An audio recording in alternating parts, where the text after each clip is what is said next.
There are things about our family that no one outside the bloodline will ever fully understand.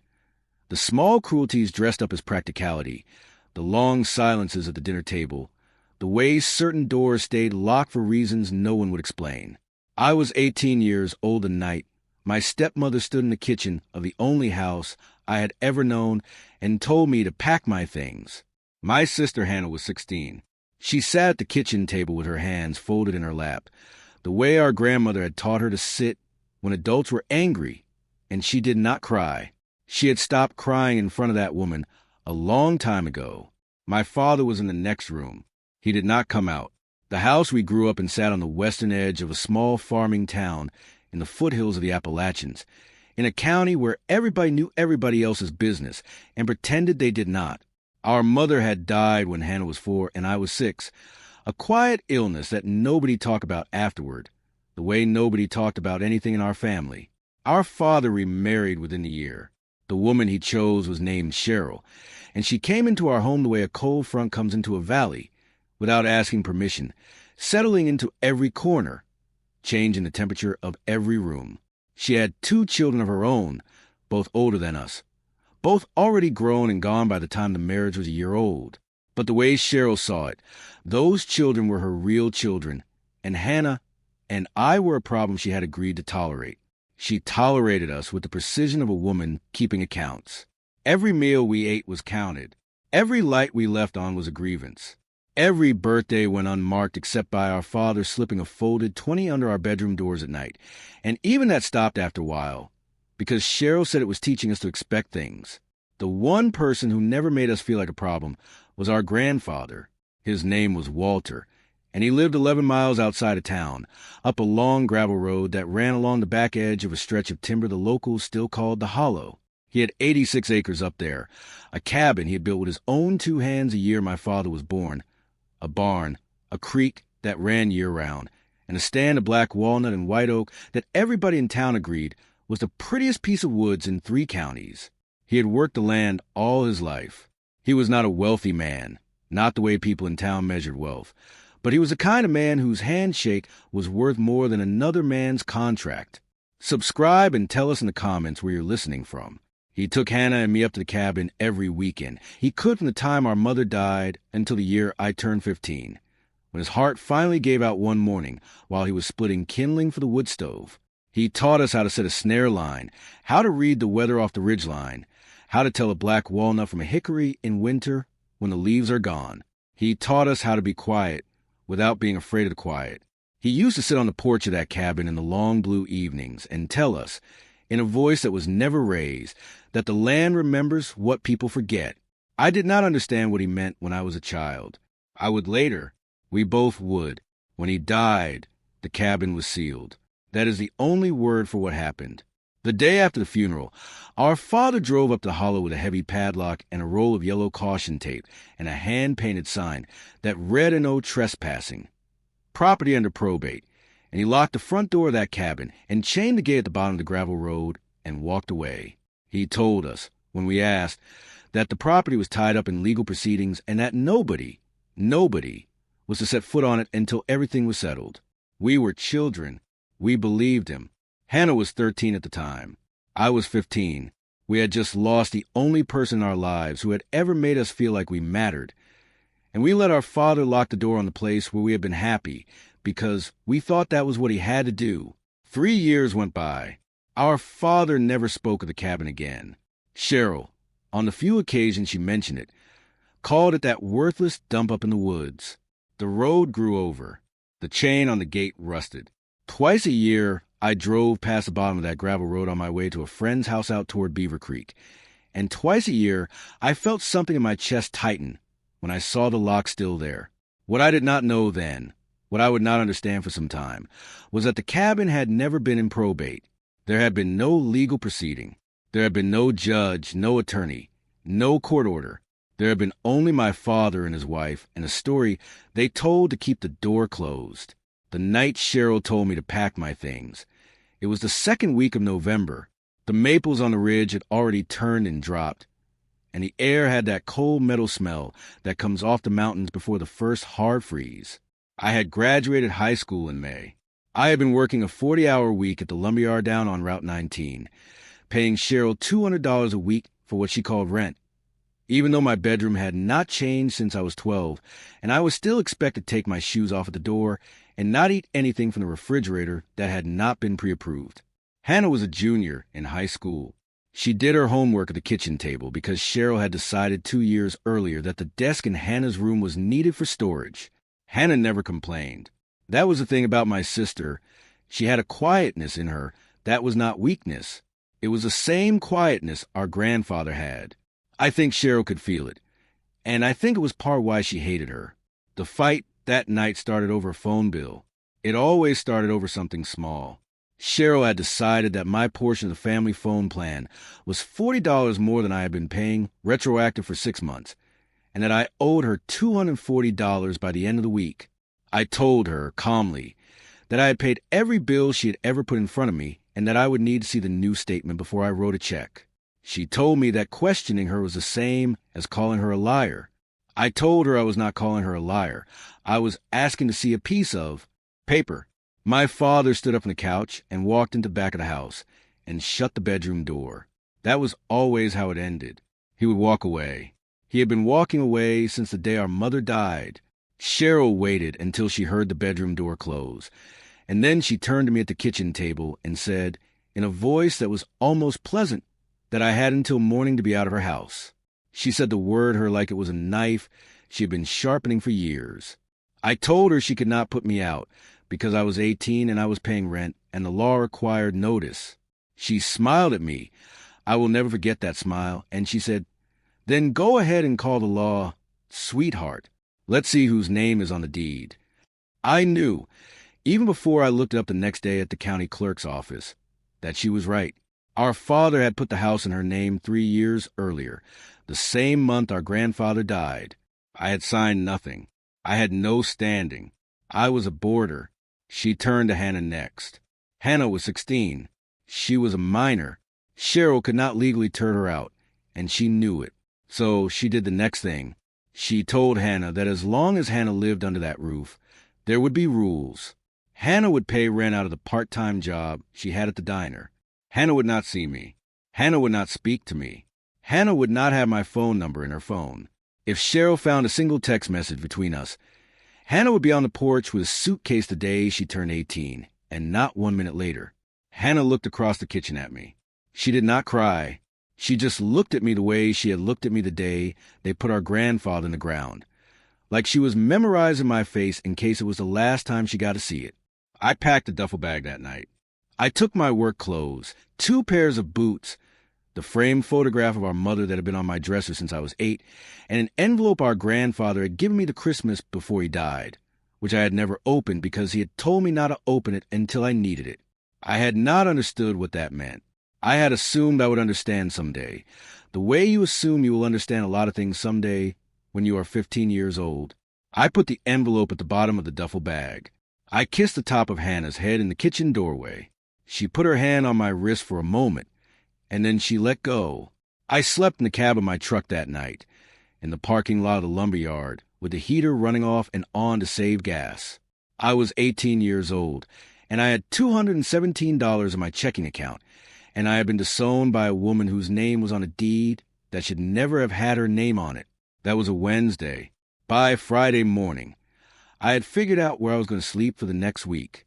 There was an old hunting camp belonging to a man I worked with at the lumberyard, a 2-room shack out past the reservoir with no running water, but a working wood stove and a roof that did not leak in most places.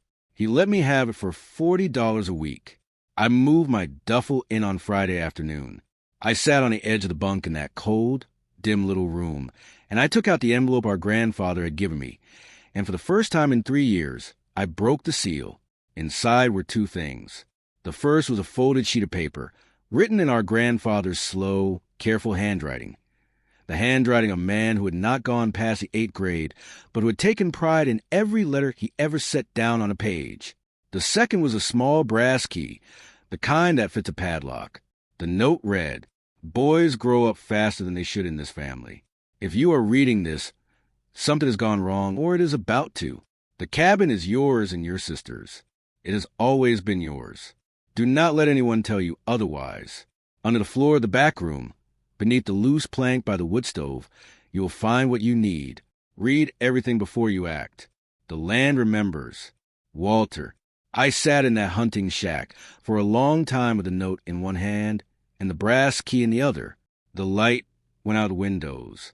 The wood stove ticked. Somewhere out beyond the reservoir, a dog was barking at something I could not see. The cabin was ours. It had always been ours. I drove to the diner on Saturday morning, where Hannah worked the breakfast shift. I sat at the counter in the corner booth she always wiped down first, and I waited. When she saw me, she went very still for a moment, and then she came over with a coffee pot like nothing was wrong, and she leaned down to fill my cup, and she said, quietly, she'll know if I'm gone more than an hour. I told her I needed her for an hour. I told her I needed her to come up to the hollow with me on her break. She did not ask why. She just looked at me, and she nodded once, and she went back to work. That was my sister. At 10:30, she untied her apron and told the cook she was running to the pharmacy. She got in the cab of my truck without a word. We drove out of town on Route 19, past a lumberyard, past the turnoff to the reservoir, and up the long winding road that ran along the back edge of the hollow. I had not driven that road in 3 years. The trees had closed and over it in places. The shoulder had washed out twice. We came around the last bend, and there was a gate, with the rusted chain still on it, and the hand-painted sign our father had nailed to the post the day after the funeral. I got out. I cut the chain with bolt cutters I had bought that morning from the hardware store. The gate swung open on a hinge that screamed like it had been waiting to be heard.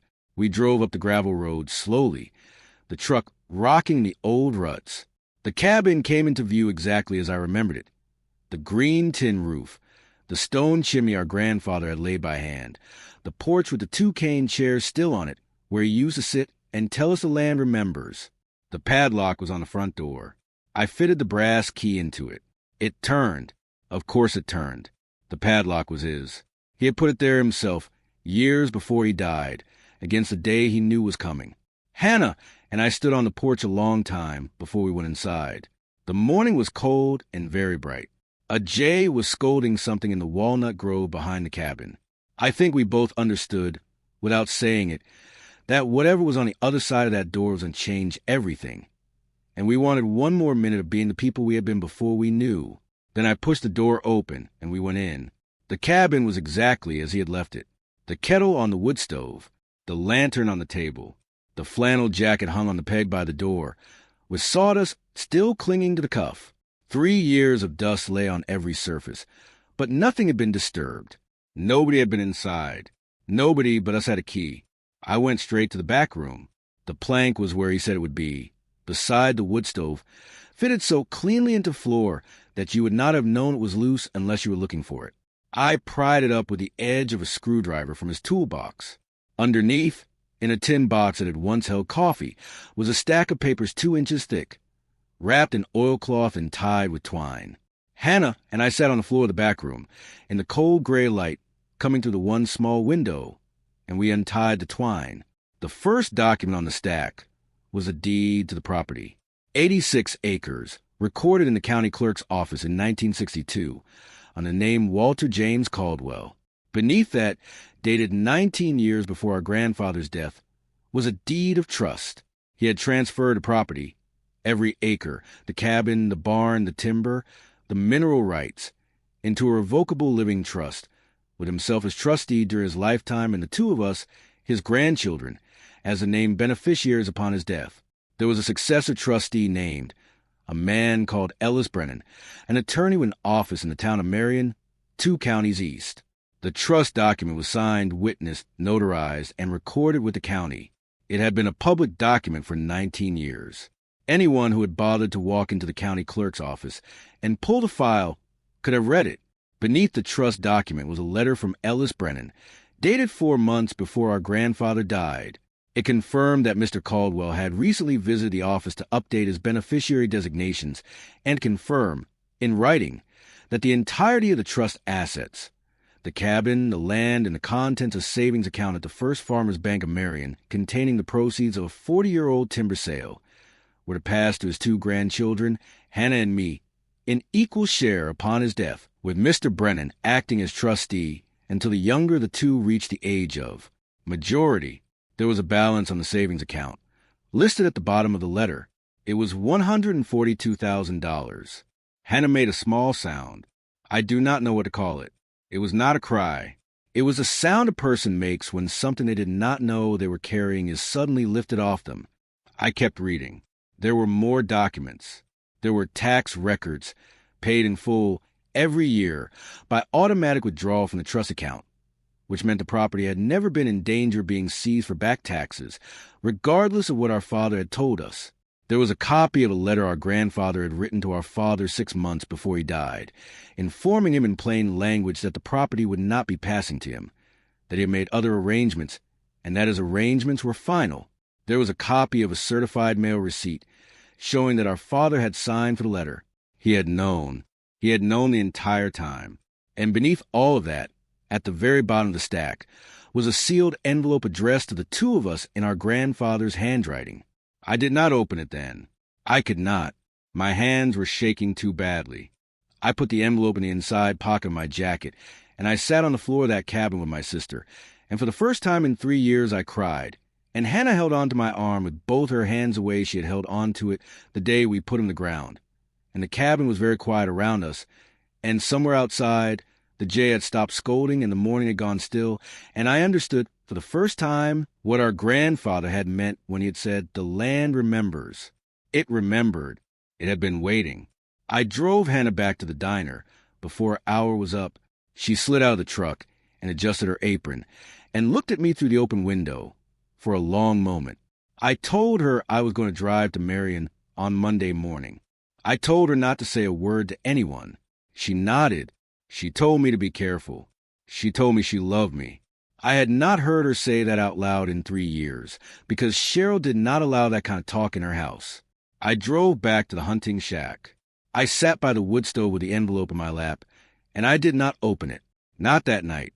I needed to know the legal ground I was standing on first. He had told me, in the note, to read everything before I acted. I was going to do as he said. Monday morning, I called the lumberyard and told them I needed a personal day. I drove the 2 counties over to Marion before the sun was full up. Ellis Brennan's office was on the 2nd floor of a brick building above a feed store, with a wooden sign on the door that had been there long enough to fade. I climbed the stairs. The receptionist looked up at me, a young man in work boots and a flannel jacket, with no appointment, and I told her my name, and her face changed. "Just a moment," she said. She got up and went into back office. I heard her say something. I heard a chair scrape. A man in his late 60s came out, with a head of white hair and a pair of reading glasses pushed up on his forehead, and he stopped in the doorway when he saw me. "My God," he said quietly, "you look just like him." Ellis Brennan had been our grandfather's attorney for 31 years. He had drawn up the original trust. He had handled every revision. He had been waiting for me to walk through that door for 3 years, and he had been afraid, he told me later, that I never would. I sat in his office for 2 hours that morning. He went through every document with me. He explained the trust in plain English. He explained that the moment our grandfather had died, the property in the bank account had passed, automatically, by operation of the trust, into his hands as successor trustee, to be held for our benefit. He explained that there had never been any probate. There had never been any legal proceeding. Our father had no claim on the property. He had never had a claim. The padlock and the caution tape and the hand-painted sign had been a fiction, a piece of theater put on for 2 grieving children who had no reason to question their own father. I asked him why he had not contacted us. He told me he had. He had written 4 certified letters over the course of 3 years to the address on file for me, which had been our father's house. He had received signed return receipts on all 4. The signatures were not mine. I had never seen the letters. He had also called the house. Cheryl had answered every time. She had told him, with great regret, that the children were too distraught to speak with anyone about the estate, that the family was handling things internally, that he should not call again. He had not had the legal authority to force the issue. The trust did not require him to track down beneficiaries who, as far as he could tell, were being represented by their surviving parent. He told me, with real grief in his voice, that he had wondered. He had wondered the whole time, but he had not known. He had not been able to know. I asked him what we needed to do. He told me the first thing was to formally notify our father, in writing, that the trust was now active and that the property and its contents were under our legal control. The second thing was to get Hannah's situation handled. She was 16. She was a minor. The trust included a provision. Our grandfather, at Brennan's advice, had thought of everything, naming Brennan himself as the legal guardian of any beneficiary who was still a minor at the time of distribution and who was, in Brennan's professional judgment, in an unsafe living situation. Is your sister in an unsafe living situation? Brennan asked me. I told him yes. He picked up the phone. 48 hours later, on Wednesday morning at 7:42 a.m., a county deputy and a social worker from the County Department of Family Services pulled into the graveled driveway of the house where Hannah and I had grown up. Ellis Brennan was in the back seat. He had driven down from Marion the night before. I was in my truck on the road, 200 yards back, where I had been told to wait. They knocked on the door. Cheryl answered. I do not know what she said. I do not know what her face did. I only know that 20 minutes later, my sister came out of that house with a duffel bag over her shoulder and the framed photograph of our mother under her arm, and she got into the passenger seat of my truck, and she put her seatbelt on, and she looked straight ahead to the windshield, and she said, in a voice as level as still water, "Drive." I drove. If this story is moving you, hit the like button and turn on the bell so you never miss another story like this one. We went to the cabin. Brennan met us there an hour later with a cleaning crew he had hired, 2 men from town who had known our grandfather, and a contractor who used to do work for the old man. The cabin needed a new roof on the backside. The plumbing had to be reconnected, the chimney needed sweeping, and the well pump had to be serviced. Brennan paid for all of it out of the trust, and he did not ask my permission, because under the terms of the trust, he did not need to. He told me, gently, that our grandfather had set aside more than enough for exactly this. He told me the old man had known something like this might happen. He had not known what. He had only known that men do not put padlocks on homes of grieving children for honest reasons. That afternoon, while Hannah was inside the cabin going to the kitchen cabinets, I took the sealed envelope down to the creek. I sat on a flat rock at the edge of the water. I opened it. My Hannah, my boy, if Ellis is sitting with you when you read this, then everything has gone the way I was afraid it would go, and I am sorry. I am sorry I could not protect you while I was alive. I am sorry for what your father has become. He was not always this way. He was a soft-hearted child, and your mother's death broke something in him that he could not put back together, and the woman he married knew exactly where the broken place was, and she put her hand into it and did not take her hand out. I tried for years to talk to him. He stopped answering my letters a year before I died. I want to tell you both 2 things. The first is that nothing about this is your fault. Not one piece of it. You did not cause it. You did not deserve it. You did not bring it on by being too quiet or too loud or too needy or not needy enough. Children do not earn the cruelty of the adults around them. You only inherited the room you were born into. What you do with the room now is yours. The second is about the land. I want you to understand what I have given you and what I have not. I have not given you money. The bank account is real, and it is yours, and it will keep a roof on the cabin and food in the kitchen for a long time if you are careful with it. But money is not what I left you. Money is just the dust the timber became, the year I had to sell off the North Ridge to pay your grandmother's hospital bills. Money comes and goes. I have given you the land. I have given you the 86 acres, the cabin, the barn, the creek, the walnut grove, the stretch of bottom your great-grandfather cleared the year of the First War. I have given you a place that nobody can take from you, because it is yours in writing in the public record, where it has been waiting for you all along. The land will keep you. It kept me. It kept your grandmother. It kept your father until he chose to walk away from it. It will keep you, too, if you let it. Plant something. Cut firewood. Sit on the porch in the evenings. Do not be in a hurry. The land is patient. It has been here since long before any of us, and it will be here long after. And the only thing it asks is that you do not lie to it. Take care of each other. You only have one sister. You only have one brother. The two of you are the last good thing this family made, and I am proud of you, and I have been proud of you every day of your lives, and I will be proud of you on every day that comes. All my love, Granddad. I read the letter through twice. I folded it carefully and put it back in the envelope. I sat by the creek for a while longer. The water was very low for November and very clear, and I could see the small dark shapes of crayfish moving among the stones on the bottom. Somewhere up at the cabin, Hannah was opening cabinets, and one of the men from town was laughing at something the contractor had said, and the smell of wood smoke was coming down through the trees. I went back up to the cabin. I gave the letter to Hannah.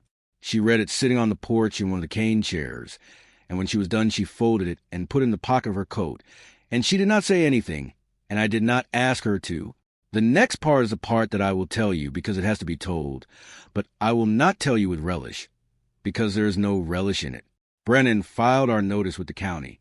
Within a week, a copy of the recorded trust had been delivered to my father's house by certified mail, with a letter explaining, in language that left no room for interpretation, that the property of the Hollow was a legal possession of his two children, that the bank account was theirs, that the padlock and the sign and the 3-year fiction of probate had no basis in law, and that any attempt to interfere with the children's possession of their inheritance would be met with immediate legal action. Brennan did not write the letter cruelly.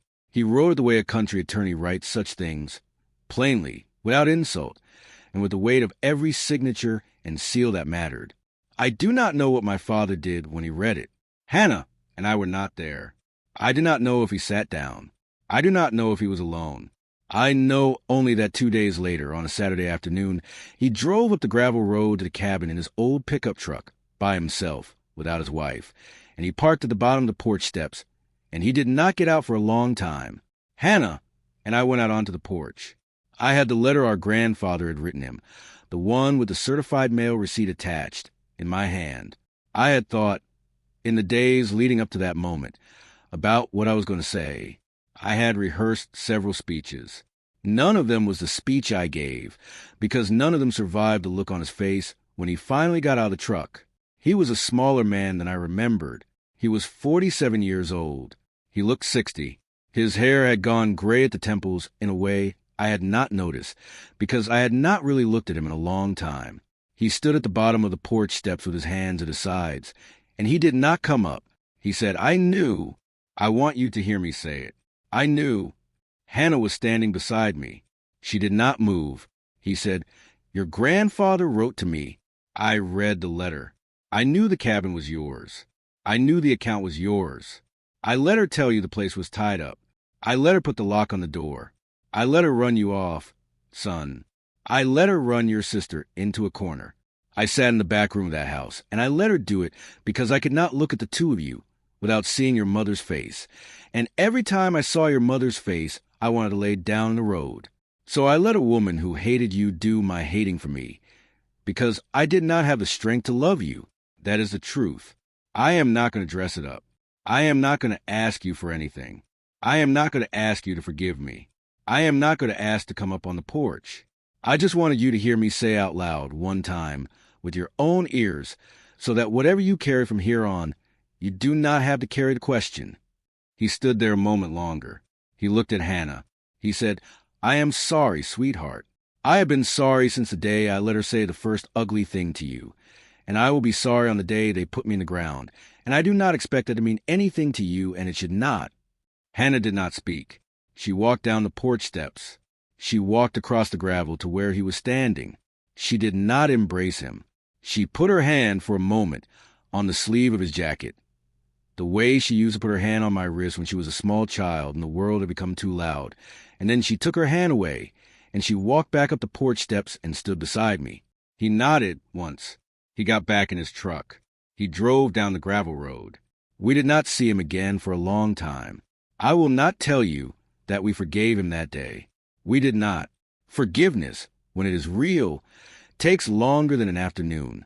I will tell you that something shifted on that porch. The shape of the wound changed. It became a thing we could look at, instead of a thing we had to keep our eyes turned away from. That is not nothing. In a family like ours, That is closer to a miracle than I had thought we were going to get. Cheryl, for her part, did not come. She did not write. She did not call. 6 months later, my father filed for divorce. The proceedings were quiet. The house was sold. He moved into a small apartment over the hardware store in town. He took a job driving a parts truck for an auto supply company 2 counties over. He sent Hannah a birthday card the year she turned 17. He sent another the year she turned 18. She did not throw them away. She put them in a drawer in the kitchen of the cabin. I do not know if she has read them. I have not asked. The cabin took the better part of a year to bring back. Brennan released funds from the trust as we needed them. The roof was done by the end of December. The plumbing was sound by February. We had the well tested in March, and the water came back the cleanest the inspector said he had seen in 20 years of testing wells in the Hollow. Hannah finished her senior year of high school living up at the cabin with me. She drove 11 miles into town every morning in the truck our grandfather had left in the barn, which the contractor's son got running again for the cost of parts. She graduated in May. She gave the salutatory address. I sat in the 3rd row with Ellis Brennan, who had driven down from Marion for the occasion, and when she stood at the podium and spoke about the people who had raised her, she named our mother and our grandfather and me, and she did not name anyone else, and she did not need to. She started at the State University that fall, on a scholarship she had earned without anyone's help. She studied agricultural science. She told me, the night before she left for school, that she wanted to learn how to take care of the land properly, the way our grandfather had, but with the things he had not had time to learn: soil chemistry, water management, the new ways of working old ground. She said it the way she said most things, quietly, looking at the floor and then up. I stayed on at the cabin. I left the lumberyard the year after we moved in and went to work for the contractor who had done our roof, learning a trade. 3 years later, I went out on my own. I take small jobs in the county. Cabins, additions, the occasional barn raising for the older farmers who remember our grandfather and ask for me by his last name. I make a steady living. I have rebuilt the porch our grandfather used to sit on. I have replaced the cane chairs with 2 new ones, made by a woman over in the next county who works in White Oak. I sit in one of them in the long blue evenings. Sometimes, the way he used to, I have not figured out yet how to be quiet without being afraid of the quiet. The way he was, I am working on it. The land is still here. The walnut grove came through 2 hard winters and a dry summer, and it is still standing, and the jays are still scolding things in the upper branches in the early mornings. The creek ran low again last August, lower than I have ever seen it. But it ran. It always runs. Hannah comes home for the holidays and the long weekends. She has a small plot behind the cabin where she is trying out cover crops the way they teach her at the university. She stands out there in her boots in the cold mornings with her notebook in her hand, and she looks like our grandfather looked when he stood in the same field 40 years ago. And I do not tell her this because it would embarrass her and because she already knows.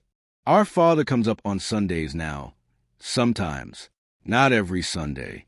Maybe 1 Sunday a month. He sits on the porch. He does not stay long. He has gotten older. He does not say much. The first time he came up after the divorce was final, he stopped at the bottom of the porch steps the way he had the first time, and he looked up at me, and he asked, very quietly, if it was all right if he came up. I told him it was. He came up. He sat in the second cane chair. We did not talk about anything important. We watched the light move across the ridge. After an hour, he got up, and he thanked me, and he drove back down the gravel road. He has done that perhaps 20 times since. I do not know what to call what is happening between us. It is not the relationship we should have had. It is not the relationship I would have chosen. It is something we are making slowly out of materials we have left, and it is more than I thought we were going to have, and it is less than what was taken from us, and I am learning to hold both of those things at once without dropping either. Hannah and I talk about him sometimes on the long phone calls she makes from her dorm room when she cannot sleep. She has not forgiven him. Neither have I. We have, instead, agreed to let him sit on the porch and to be civil to him, and to not pretend that what happened did not happen, and to not let what happened be the only true thing about any of us. That is the most we have been able to do. I do not think our grandfather would have asked for more. I think he would have said that was a lot for a family like ours. Cheryl, the last I heard, moved out of state. I have not laid eyes on her in 5 years. I do not expect I ever will. There are people in the world who are not ours to forgive because they have not asked, and the work of forgiveness is not one we are required to do alone, in the dark, for someone who is not in the room. I have made my peace with that. So has Hannah. We do not carry her. We put her down a long time ago, and we have not picked her back up, and we are not going to. Thank you for staying with us all the way to the end.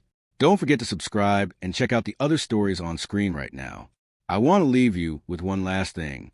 The night I stood on the porch of the cabin for the first time in 3 years, with the brass key still warm in my hand, before I went inside, before I knew about the trust or the bank account or the letter beneath the floorboard, before any of the long unwinding of what had been done to us, I stood on that porch and I looked out across the walnut grove in the cold November light, and I thought about my grandfather. I thought about the last conversation I had with him, the summer before he died, when I was 15 years old, and I had ridden up to the cabin on a Saturday morning to help him stack firewood. We had worked for 3 hours. We had stopped at noon to eat sandwiches on the porch. He had been quiet most of the morning. He had been quiet a lot, that last summer, in a way I had not understood at the time. He had set his sandwich down. He had looked out across the field at the tree line, the way he always looked at it, as if he were checking on a friend. He had said, without turning his head, "If something ever happens and you cannot find your way, you come up here. You hear me? Both of you. You come up to this cabin. The cabin will know what to do." I had thought at 15 that he meant something vague and grandfatherly. I had thought he meant that the woods were a comforting place, and that we should remember to come up and visit, and that this was the kind of thing old men said when they were in a quiet mood on a long Saturday in August. He did not mean any of that. He meant exactly what he said. He had built us a door. He had built us a door, and he had hidden the key, and he had recorded the deed, and he had funded the account, and he had hired the lawyer, and he had written the letter, and he had put the loose plank in the floor of the back room, and he had waited. He had waited the way the land waits. He had waited the way a man waits who has loved his grandchildren enough to plan, in detail, for a future he was not going to live to see, against the day the people who were supposed to love them would fail. That is what he left us. Not a cabin, not a piece of land, not the money in the savings account at the First Farmers Bank of Marion. He left us a door we could walk through when there was nowhere else to go. I think about that sometimes in the evenings in the cane chair on the porch he built. I think about all the children in this country who do not have such a door, who are turned out on a Wednesday in November and do not have a sealed cabin in the woods to drive to, who do not have a grandfather who saw it coming, who have only the cold sea of a truck in a lumberyard parking lot, and a phone that does not ring, and a kitchen they can never go back to. I do not know what to do about all of them. I am one man with a contracting business in a small county in the foothills of the Appalachians. I cannot build doors for everyone, but I have started, in a small way, doing what I can. The trust still exists. The bank account is not empty. Brennan and Hannah and I sat down 2 years ago and we restructured it, and a portion of what comes off the timber every year now goes into a small fund we set up at the county courthouse, a fund that pays the first 6 months of rent for any young person aging out of the local foster system who can show they have a job and a plan. It is not much. It pays for 3 or 4 kids a year. It is what we can do. It is the door we can build. Our grandfather would not have wanted his name on it. We did not put his name on it. We did not put any name on it. The fund is just there in the county clerk's office, the way the trust was there for 19 years before we knew to look. Anybody who needs it can find it. They do not have to know who paid for it. They only have to know that someone, somewhere, thought about them in advance. The land remembers what people forget. That was a line he used to say on the porch in the long blue evenings. I understand it now. He did not mean that the dirt has a memory. He meant that the work a person does on a piece of ground, the fences they build, the trees they plant, the trusts they set up, the children they protect, outlast the person. He meant that what you do, if you do it carefully, and you do it in writing and you do it on the public record, becomes a kind of memory that does not die with you. He meant that you can love someone across years you will not be alive to see. He loved us across 3 years of a padlocked door and a hand-painted sign and a stepmother slow campaign to make us believe we were nothing. He loved us the whole time. The love was already there. It had been written down. It had been recorded. It had been waiting for us in a tin box under a loose plank in the floor of the back room, in the cabin he built with his own 2 hands the year my father was born. There is a thing I have not told you yet, and I want to tell you now, because it is the part that I think about the most when I am alone and when the cabin is quiet and when the wind is moving the way it is moving tonight. The week after the deputy and the social worker and Ellis Brennan brought Hannah out of that house, Brennan asked me to come down to his office in Marion one more time. He said there was one document he had not shown me on the first visit. He said he had wanted to wait. He said he had wanted me to be sitting down in a place that was mine with my sister safe before he put it in front of me. I drove down on a Thursday morning. The receptionist took me back without a word. Brennan was at his desk. He had a single sheet of paper in front of him, in a clear plastic sleeve, and he turned around when I sat down so that I could read it. It was a handwritten letter, 2 pages. The handwriting was our grandfather's. It was dated 3 weeks before he died. This is not a legal document. Brennan said quietly, "It is a personal letter." He left it with me, with instructions that I was to give it to you only if certain conditions came to pass. Those conditions came to pass. I am giving it to you now. The letter was addressed to me. Boy, if Ellis is sitting across from you when you read this, then I was right about the direction your father's house was going, and I was right about the woman he married, and I am sorry about that I know how to put on paper. I would have given a great deal to be wrong. I want to tell you something I never told you while I was alive, because I did not want to put a weight on a child that he was not ready to carry. You are not a child anymore. You are a young man with a sister to look after and 86 acres in your name, and you are old enough to hear it. When your mother died, your father came up to the cabin one night by himself. He sat on the porch. He did not speak for a long time. Then he told me he could not raise the 2 of you. He told me he wanted to bring you and your sister up here and leave you with me. He said he could not look at you. He said your faces were her face, and he could not look at her face, and he could not be a father to children whose faces he could not look at. I told him to bring you. I told him I would raise you both. I told him there was no shame in it, that families have been doing it that way in these mountains since before there were mountains, that grandparents took grandchildren when grandchildren needed taking, and that the cabin was big enough and the land was good enough and I had years left in me. I told him I would love you both like my own, which was easy, because you were already my own. He went home. He thought about it for a week. And then he met that woman, and she told him a different story about what kind of man he was, and he chose her story over mine. I do not know if he made the choice with his eyes open. I think he made it with his eyes closed, because his eyes have been closed since the day they put your mother in the ground, and as far as I know they are closed still. I am telling you this not to turn you against him. He is your father. He is also a man who failed you, and you are allowed to know that he failed you, and you are allowed to know that there was a road he did not take that would have given you a different childhood. You are allowed to grieve that road. You are allowed to be angry about it. You are not required to forgive him for not taking it. That is between him and his own conscience, and it is not your job, and it has never been your job, and I do not want you carrying it. But I am also telling you this because I want you to understand something about how love works in this family, and maybe in every family. Love is not a feeling, son. Love is a thing you do. Love is a roof you put on a cabin. Love is a deed you record at the county clerk's office. Love is a savings account you fund for 40 years against a day you will not live to see. Love is the loose plank in the floor of the back room. Love is the brass key in an envelope a child does not open until he needs it. Your father felt love for you. I believe that. I have to believe it, because he is my son. But he did not do love. He did not put a roof on it. He did not record it. He did not fund it. He let it sit in him, where nobody could find it. And he let a woman come into his house and pour cold water on it every day for 10 years. And after 10 years, there was not much of it left to find. Do not be that kind of man. Do the love. Put a roof on it. Record it. Fund it. Hide a key for the people who are going to need one. Build doors. The world is full of children who need doors, and most of them will never know your name. And that is the point. That is the whole point. You are going to be a good man. You already are. I have watched you on the porch in the field with your sister, and I know what I am looking at. The land knows too. The land has been watching you longer than I have.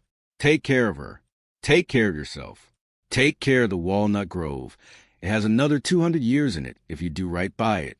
Sit in the chair sometimes in the evenings and let the quiet come. I will see you on the other side of a long good life, and not before. Oh, my love, Granddad. I read it in Brennan's office. I read it twice. I sat there for a long time after, and Brennan did not say anything, because Brennan was the kind of attorney who knew when a man needed silence more than counsel.